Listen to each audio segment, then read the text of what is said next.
এক দেশে ছিল এক ছোট্ট দুষ্টু কিন্তু মিষ্টি পাখি। তার নাম টুনটুনি। টুনটুনি ছিল খুব কৌতূহলী, যে সবসময় নতুন কিছু জানতে চাইতো। তার একটা স্বপ্ন ছিল একদিন সে রংধনুতে চড়ে উড়ে বেড়াবে। একদিন সকালে টুনটুনি গাছের ডালে বসে গাইছিল, রংধনু রংধনু সাত রঙের আলো, একটু ওড়াতে দাও পাখির মতো ভালো। হঠাৎ সে আকাশের দিকে তাকিয়ে দেখে একটা বড় রংধনু আকাশে ভেসে আছে।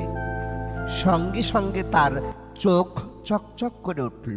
সে চিৎকার করে বলল, এই যে আমার সময় এসেছে, আমি এখন রংধনুতে চড়ব।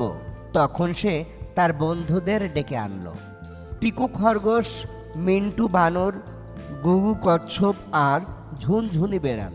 টুনটুনি বলল, বন্ধুরা চলো রংধনুতে ঘুরতে যাই। টিকু বলল, হ্যাঁ হ্যাঁ, তবে কিভাবে যাব?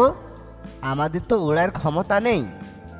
মিন্টু হেসে বলল, আমি গাছে গাছে লাফাতে পারি, কিন্তু রংধনু তো অনেক উঁচুতে। গুগু কচ্ছপ বলল, আমার তো হাঁটতেই ঘন্টা লাগে, রংধনুতে উঠতে উঠতে বড় হয়ে যাব। সবাই হেসে গড়াগড়ি খাই।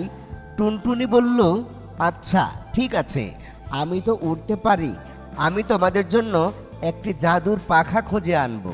সে তখন উড়ে চলে গেল বুড়ি হুতুম পেঁচার কাছে। পেঁচি দিদা জিজ্ঞেস করলেন, এই টুনটুনি আবার কি করবি? টুনটুনি বলল, দিদা আমাকে একটা জাদুর পাখা দাও, যাতে আমার বন্ধুরাও উঠতে পারে। পেঁচি দিদা হেসে বললেন, তুই আবার রংধনুতে যেতে চাস?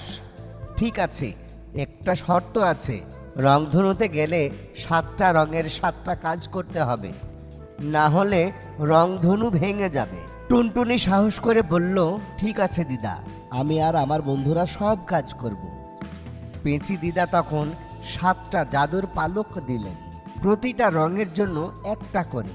সবার পিঠে পালক লাগাতেই টিকু, মিন্টু, গুগু আর ঝুনঝুনি আকাশে ভেসে উঠল। সবার মুখে আনন্দের চিৎকার।